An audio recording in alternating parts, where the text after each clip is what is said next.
উমর রাদিয়াল্লাহু আনহু একদিন ফজরের নামাজে দাঁড়িয়ে কিরাত করছেন। ফাইরুজ আবু লুলু একেবারে ধারালো ছুরি দিয়ে উমর রাদিয়াল্লাহু আনহুকে 2-3টা আঘাত করলো। উমর রাদিয়াল্লাহু আনহু শহীদ হলেন। কারণ ইসলামের বীর সিংহদেরকে কেউ আসলে সামন থেকে মারতে পারে নাই। উমর রাদিয়াল্লাহু আনহু যে জায়গায় শাহাদাত বরণ করছেন ওই জায়গায় আমি দাঁড়াইছি। ওখানে ওইসব জায়গাগুলো জিয়ারা করলেও মনের মধ্যে এই চেতনাগুলো জাগ্রত হয়। আল্লাহর বীর সৈন্যদেরকে কেউ সামন থেকে আঘাত করার সুযোগ পায় না। রাজি একটা জায়গার নাম, ওখান থেকে কিছু লোক আসছে, মানুষের কথার পিছনে ওদের কাজের পিছনে উদ্দেশ্য বোঝার চেষ্টা করবেন। আমরা বিনয়ের সাথেই তাদেরকে বলবো যে ওলামা ইকরামদের সাথে মাশওয়ারা করে সিদ্ধান্ত নিতে। তারা দাওয়াত তো কবুল করেই নাই, হঠাৎ রাজি নামক জায়গায় তাদেরকে ঘিরে ফেললো।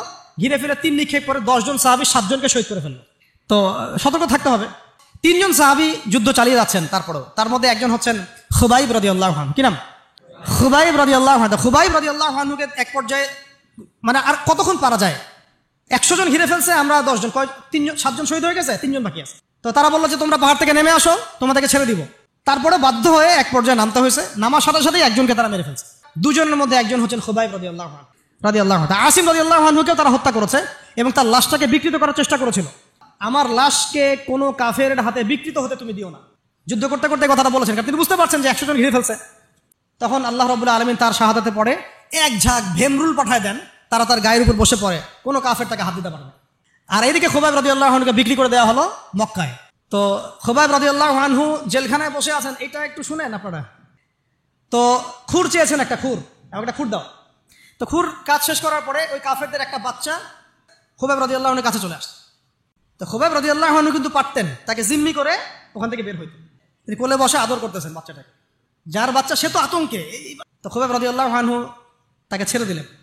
আল্লাহ পাক ওই জেলখানার মধ্যে আল্লাহর পক্ষ থেকে তাকে আঙ্গুর খাওয়ালেন। তো কাফেররা বলেছে নিজেরাই যে খুবাইবের চেয়ে শ্রেষ্ঠ কোনো বন্দী আমরা কখনো দেখি না।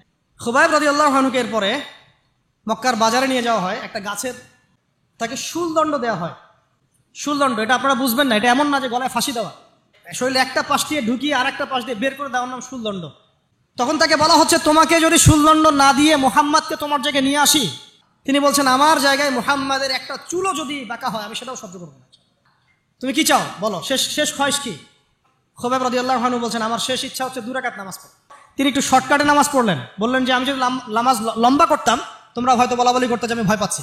2টা কথা বলেছেন। একটা হচ্ছে সমস্ত মানুষদেরকে লক্ষ্য করে তিনি বলেছেন আল্লাহ তুমি একটা একটা করে এদেরকে গুনে রাখো এবং তাদের একটা একটা করে তুমি হত্যা করবা।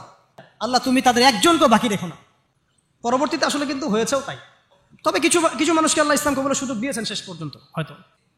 ওই অবস্থায় তিনি কবিতা আবৃত্তি করছিলেন। এই কবিতাটা আমরা সবাই যেন মুখস্থ করার চেষ্টা করি। আমি কোনো পরোয়াই করি না যখন আমাকে মুসলিম হিসেবে শহীদ করা হচ্ছে, আমাকে যেদিকেই পাশ ফিরিয়ে হত্যা করা হোক না কেন সেই পাশটা আল্লাহর জন্যেই।